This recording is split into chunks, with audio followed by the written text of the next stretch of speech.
Recently, Michelle and I had a fascinating conversation with Emyr Lewis, one-time Welsh international rugby player, but someone who also visited Ffald y Brenin some years ago, and over the months that followed, his life was transformed by Jesus Christ. I hope you enjoy this chat that we had with him as he talks about his life and the changes that took place as he became a follower of Jesus. Emyr Lewis, it's great to have you with us. Thanks for your time. And we're excited to hear some of your story from long ago, but also more recently. We're here at Ffald y Brenin, and part of your story relates to that. But I wanted to ask you about rugby first. You went on to play over 40 times for Wales, mostly at number 8. You played in 2 Rugby World Cups. You played for some great teams, including Llanelli and Cardiff. And you were born in Carmarthen, weren't you? Which is I think it's the heartland of rugby, isn't it? Yeah, it's not far off. Obviously, when I was a youngster, believe it or not, it was football I used to play. I used to watch rugby with my father, but didn't have really an interest of playing the game until I was about 15, 16, where I had a bit of a growth spurt and was a bit too clumsy, I suppose, to play football. So I started playing rugby, and within a couple of years, I was playing for Llanelli, which was very, very fortunate. I think Roy Burgess used to be a teacher down in a local school. He saw me play and put my name forward for Gareth Jenkins, who was the Llanelli coach at the time. And he had a look at me and he said, "Yeah, I wouldn't mind seeing you train with us." And the rest is history, I suppose. Well, my mum was born in Llangennych near Llanelli, so I know how passionate that particular district is about its rugby. So as you sort of went up through the age groups, once you started playing rugby and joined the club, what was it like, playing in an environment, the whole community that was presumably pretty rugby mad and, would have been looking at you? Yeah, there were 2 teams in Carmarthen, and as I said, I didn't really have an interest in it, and I joined a team that my school friends were in, which was Carmarthen Athletic, and obviously Carmarthen Quins weren't best pleased about that. So there was, we got beaten up quite severely because we had a very young side in those days. And in the youth, and every Saturday night we were beaten up by the Quins guys. They were the townies and we were the farmers side of it, I suppose, in the athletic. And but it was a good grounding because obviously it kind of hardened you up to the joys of rugby, I suppose, the rough and tumble that you get on the pitch, and obviously it paid dividends in the end. So, I mean, you eventually, played top level rugby, and I mean, you became, I guess, a celebrity. So, what was that like for you, particularly as a young man? Did that get to you? Did that turn your head? Yeah, it did, I suppose, because. Believe it or not, I was quite shy and innocent, and I probably still am to a certain degree, and wouldn't go up and talk to girls or women or anything else like that. But once you became a rugby player, especially when you started playing for Llanelli, girls started knowing who you were, and they started basically throwing themselves at you. And obviously, me being naive and everything else, well, just enjoyed the companionship. We'll say it like that. Right. Yeah. Yes. Tell us what were your best moments as a rugby player, and perhaps the best players you played for or against. Oh, cracky! I wish you'd find me for that. Probably the best moments, obviously, is playing for Wales. That first cap was just incredible. I was quite fortunate that my first cap was actually in Cardiff Arms Park. We sat in the changing rooms and I'm exhausted. I'm nodding off. I'm so tired because of the adrenaline. Never experienced it before. And so Phil Davis, who was the captain of Llanelli at the time, just more or less picked me up to take me out onto the pitch. And I said, Phil, I'm absolutely shattered. And he said, just when you run on the pitch, I said, run? I can't walk. You're talking about running. That's how bad I was. And he said, don't worry, it's the adrenaline. So he said, when you walk onto the pitch then, just scream as loud as you can and everything will come out of you. And that's what happened. I actually ran onto the pitch and started screaming, and you can feel the adrenaline leaving your body and the energy beginning to come back into you. But Wow. that first, it was just incredible. And then I think it was the following 2 years later, obviously we played England. They more or less had a British Lions team against us. Nobody gave us any chance whatsoever of winning. And we won that game 10-9 in 1993. And the atmosphere was just phenomenal. Absolutely phenomenal.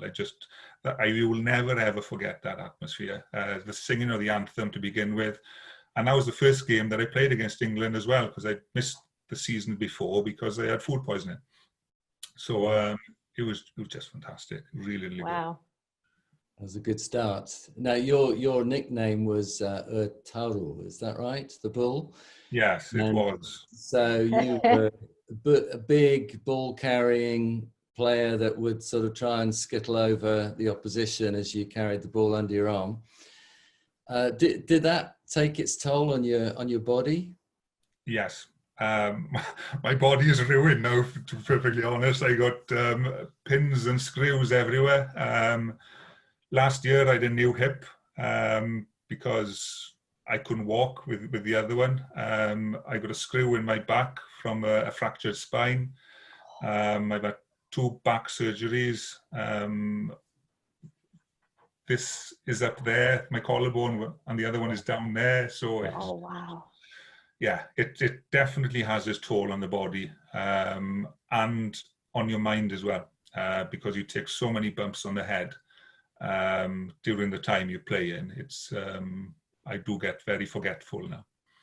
Wow. Did you experience any concussions? I actually had a concussion from a soccer game, as we'd call it in Canada, a couple of years ago, and it completely wrecked my year. I couldn't be on the computer at all. I couldn't be in crowds. I couldn't and I still get headaches a lot. Did you ever experience concussions? I had concussion. I was kicked in the head one weekend. I came back training on a Thursday, played on a Saturday, and I was tipped in a line out, landed on my head again. Oh. Outdoors. But we didn't really understand much about concussion in those days. And the following weekend, same thing happened again, got knocked out, and then I decided I had to wear a scrum cap. I wore the scrum cap for 2 minutes up in Scotland and threw it into the crowd because I couldn't deal with the noise going through it. So yeah, I'm aware of concussion and the issues that it presents these days. Yes. One of my favorite shows actually is called Friday Night Lights. It's about Texas football. And I realize that's a bit different from rugby, but kind of that similar idea of being on a team and having that common purpose and being together all the time and having disciplines together. And I can imagine that leaving that is pretty challenging because you go from this kind of intense community and purpose to life in the world that is quite different. And so what was that transition like for you? It was difficult. If I go back a little bit, I was quite fortunate because the game was amateur when I first started. So I was in the police force.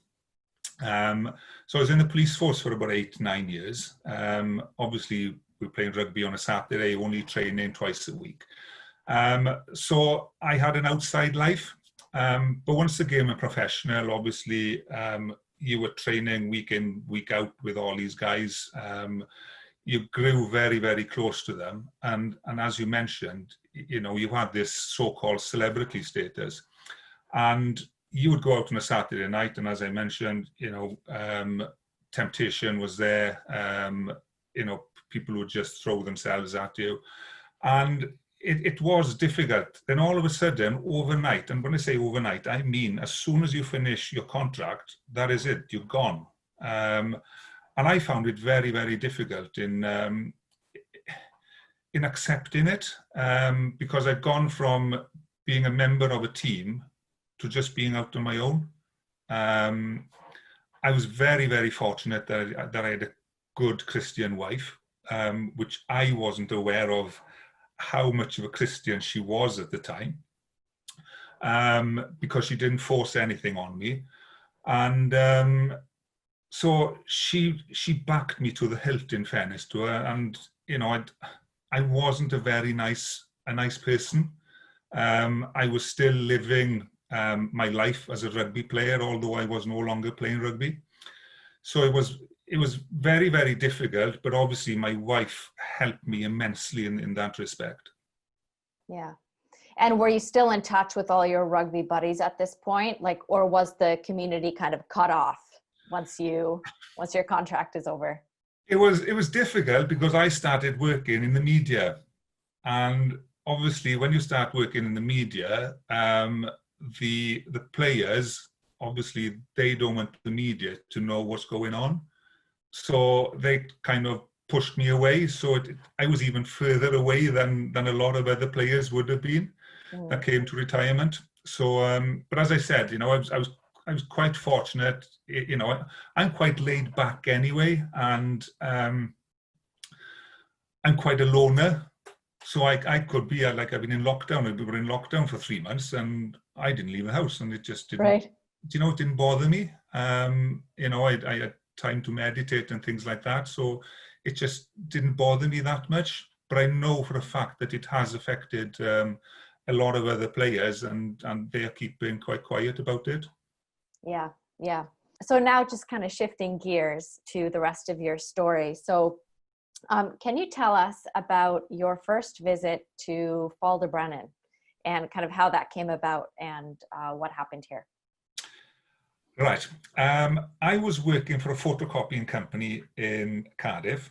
I was the only one in the office, which is very rare in itself because I'm normally out and about. I used to deal with the public sector.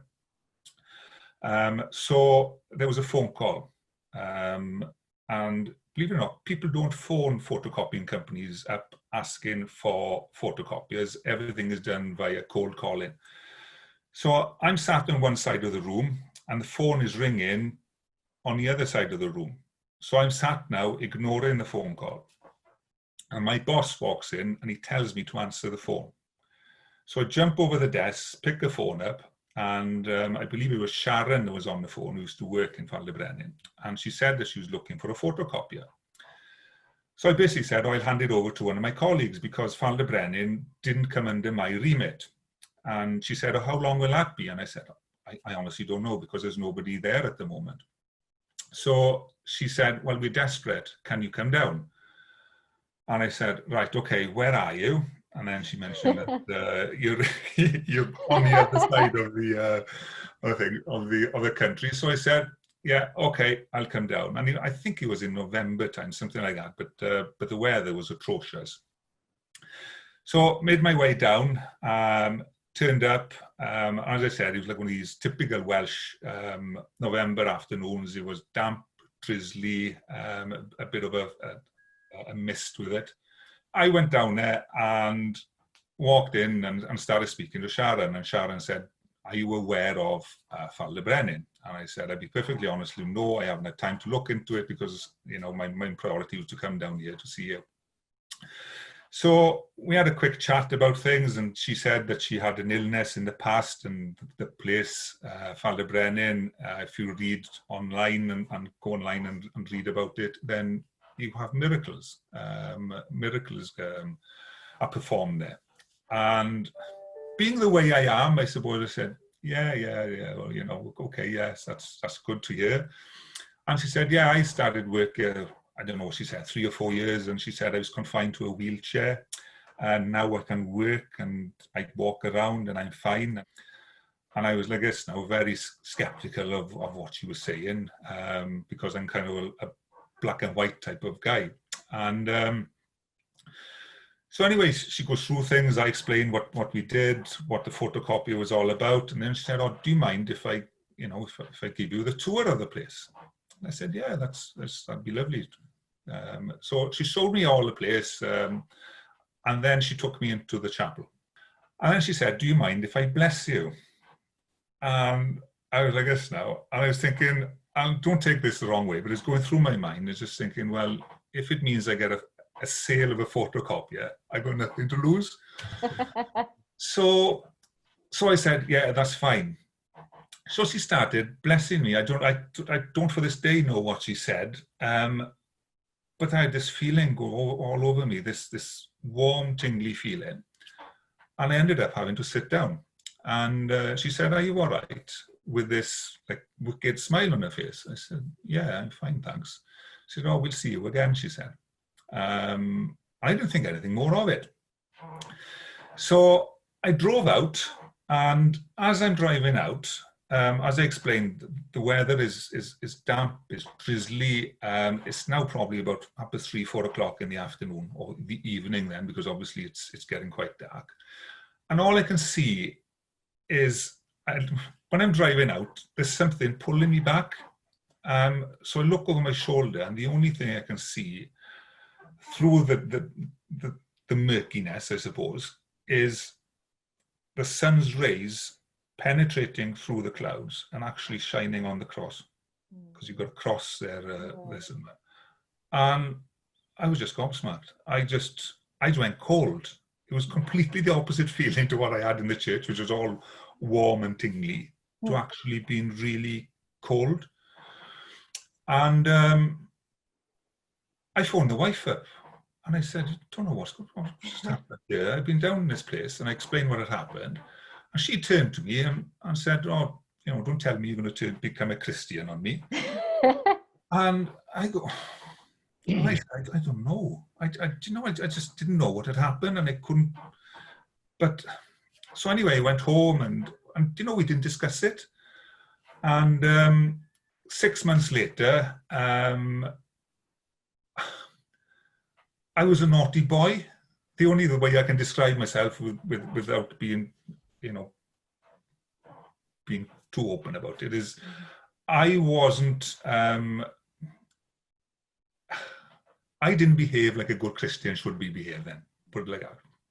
And the wife turned to me and she said, you need to go to church. You need to find your moral compass. And I had a good friend, and his name is Garen Jenkins.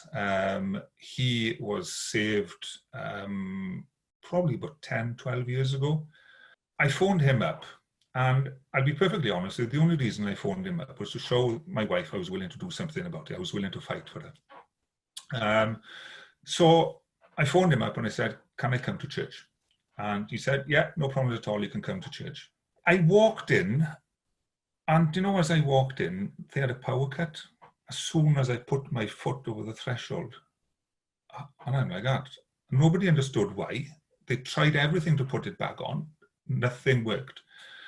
And so basically, because it was one of these modern type churches who had all the screens and stuff, everything was done on videos and interactive screens. They couldn't do what they were supposed to do. So the sermon had to be completely changed. And what happened, they had one of the elders there go up and give his testimony. And I'd never heard of a testimony before. I never knew what was going to happen. And this guy used to be a rugby player. And he went through his testimony, and I was gobsmacked that his testimony was exactly the same as mine. His life was more or less exactly the same, apart from the fact that he went fighting on a Saturday night, and I did the opposite on a Saturday night. So I got intrigued. I needed to know more at this time. So I went online, looked for different films, but I also looked at different books. And one of those books was called The Resolution of Man. And I looked at the book, and I don't know whether you've read it or anything, but any male should look at the book, and it basically shows you how you should treat everybody, how you should treat your wife, how you should treat your kids, how you should treat the community, what is expected of you, not only as a father, a husband, but of also a good Christian. And there was 12 declarations on that book in the front of it. And I'm ashamed to say that I couldn't, you're supposed to sign each one as you're going along. Wow. I couldn't tick any of them. And I was quite embarrassed. And it was a bit of a kick in the teeth for me, because I thought I was doing an okay job. But obviously I wasn't. So I started reading the book in depth. So it took me probably about 3 or 4 months. I'm still a work in progress, but I've signed every single one of those declarations. And believe it or not, excuse me, can you see that? Oh, yeah. Wow. That's it there. Oh, wow. But everything that's on that is what the Bible teaches you. It's just a simplified version of how you should live your life as a Christian. Mm. So there's no doubt in my mind that the fact that I went to Ffald y Brenin, that is when the seed was planted. There is no doubt, because it had opened me up ready for what was coming. You know, what I love about your story is that, and what I love about God and his heart is that your journey didn't start off with this, like, you know, these are all the things you're doing wrong. It was God revealing God giving you a blessing, saying like, I love you and I want to bless you. And yes, you need to learn how to do these things, but know that it's out of a place of me wanting to connect with you and to make your spirit flourish and to heal over some of these experiences that you've had and to heal your relationships. It really is just really shows the heart of God. And I love how God uses different people and places and experiences to just plant those seeds. Like I remember a friend of mine, a coworker of mine once said, she wasn't a believer, and she said, you know, you remind me a lot of someone that I know. And I said, oh yeah, why is that? And she started listing these things. And I told her, I'm like, well, she sounds like a Christian. Like she sounds like, and she's like, oh, maybe you're right. I think you're right. And I was so excited because I thought, she is seeing the theme of my life. It's like that girl, without even knowing it, had planted a seed. And now this person was seeing like another seed planted, and there was a theme continuing. And so it's so neat how in your life, God was using these different people and experiences to just plant those seeds until you kind of woke up. And I think one of the biggest miracles is a change of the heart. Because it can just be, we can have a heart of stone, and when God starts to change it into a heart of flesh, it's just incredible. And so what maybe even going back to that list, but what have been some kind of specific examples of ways that God has shifted your heart or changed your mindset as you've been growing in your faith? The hardest bit I find is being judgmental. Mm. The rest of it has been, he's firmly set in here. He's changed my priorities. My priorities I used to be number one. Now it's God, wife, kids, and I'm down the pecking order. And believe it or not, I thought by doing that, I won't have any time to myself. But for some unknown reason, I now have more free time than I did before when I put myself first. Mm. So I just can't work it out how that happens. But obviously, it was the way God was looking after me, I suppose. So he's definitely changed that. He's definitely changed the fact that I'm not concerned about tomorrow because it's in his hands. So I feel so much more relaxed within myself. I feel much happier. I'm now trying to, and this is the part that I find very difficult, is trying to persuade people that there is a God. How do you broach that? And it's quite easy when you're in circumstances like in the church or things like that, when you give your testimony. But outside of there, especially people that used to play rugby, that I used to look up to, used to be my colleagues, etc. But it's something that I do pray that God would give me the wisdom and the strength to do. So Emma, when I'm guessing you've told your story sort of in public a fair few times. What's been the general reaction, particularly perhaps amongst your ex-playing colleagues and people who know you, our family perhaps? What's been the reaction? Family are chuffed to bits, because I was the only one in my family that wasn't baptized. So they are really chuffed. The thing is, I used to believe in God even when I was younger. But it was a case of he was more of a safety net. So he was always at the back of my mind. But now he is at the forefront of my mind. So anything good that happens, I always, give the glory to God and stuff. But I'm just looking at my colleagues. In fairness, they haven't come out and chastised me and said that I'm a lunatic. How can you believe in something like that? They haven't done that at all. And I just hope that they're just going to keep on opening up, because the more seeds I can plant, hopefully one of those is going to take hold and grow inside them. So as it did to me. Even during the rugby, all the hymns are pay glory to God. Yeah. It's just a shame that the majority of Welsh supporters at the moment don't realise what they're singing. I believe that within the rugby circles, what you've got is there are more people now, or more rugby players coming into this country, playing from South Africa, Fiji, Tonga, Samoa, from a Christian background. They are coming into these clubs, into Llanelli and Scarlets and the Ospreys and stuff, and they are influencing these players. It's not like a big taboo that somebody is a Christian and praying before going out onto the pitch. It's now something that happens on a weekly basis in these rugby clubs. So it's something that is developing. Like Byron Hayward, for instance, he's now the Welsh defence coach. Now he was saved about 4 or 5 years ago as well. So there's we're having a lot of traction at the moment within rugby clubs, I suppose. Wonderful.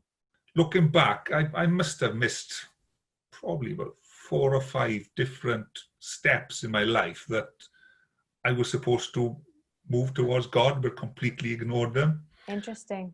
Yeah, one especially, there was, what was I? I must have been about 21, 22.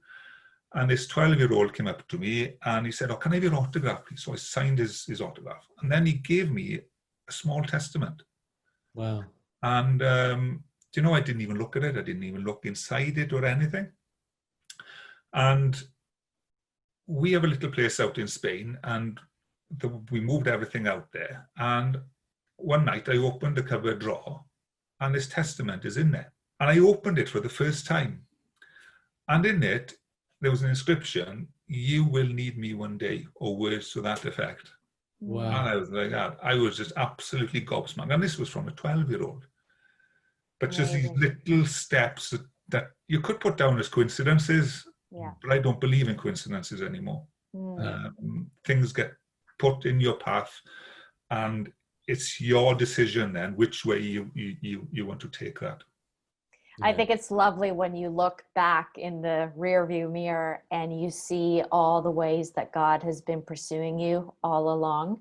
You know, he just has such a heart of a father who's just pursuing us. Even there's actually my mother-in-law, one of her favorite verses. I'm probably going to butcher the verse because I don't actually know where it's found, but it's this idea that God says, I will reveal myself to those who aren't looking for me. Like even those, he will, you know, it's like you weren't looking for God when you came to Ffald y Brenin. You weren't, right? It's like that wasn't even on your radar. No. And yet God in his mercy was like, I'm going to plant another seed, and this time it's going to take, and your faith is going to grow. And so it just shows that we serve such a good God. So just to wrap up, unless you had anything else, Clive. No, that's fine. Yeah. So obviously 2020 has been a crazy year for everybody in the world, pretty much. And I'm just curious, how has this season been for you and your family? And what are some of the things that you've learned about yourself and about God in this time? We are very, very blessed and fortunate. We live on a farm. So I was put on furlough for 3 months. During that 3 months, obviously we were blessed with that lovely, wonderful weather. So I managed to get a lot of work done during that time. Okay. So it was like a blessing for me. And I know that's very, very selfish, because I know people have been through, they've been through so much during this pandemic. But, you know, I can only say from a personal point of view, which is just that we are very blessed that we live on a farm, that we can isolate.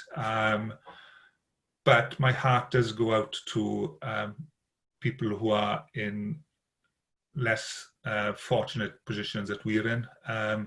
Like I know people are criticizing people coming from England down to Wales. I'm thinking, well, what would I do as a parent if I was in a flat with 4 children and everyone around me had COVID and I wanted to protect them and I knew that I had a place down in Wales? What would I actually do? And you're just trying to put myself in their shoes. And you want the best for your family. And isn't the best for your family it was to actually bring them to a safe place? Yeah, that's great. It's neat how recognizing our blessing, but then also a growth in compassion. I feel like that's such an appropriate response to this, because it helps us just to be thankful, but also to think about others. So that's really beautiful. Well, we are so blessed by your story, and we are so glad that Ffald y Brenin that God used that as a backdrop to plant that seed that would then grow into something great that is now affecting your family and your life. And so we just want to bless you again, that you would just be filled with the joy of the Lord every day, that he would provide for you and your family, that you would continue to grow in your faith and grow in as you share your testimony, that many would come to know the goodness of our God. So thank you for joining us. This has been really great to meet you. Thank you very much. Thank you, Emma.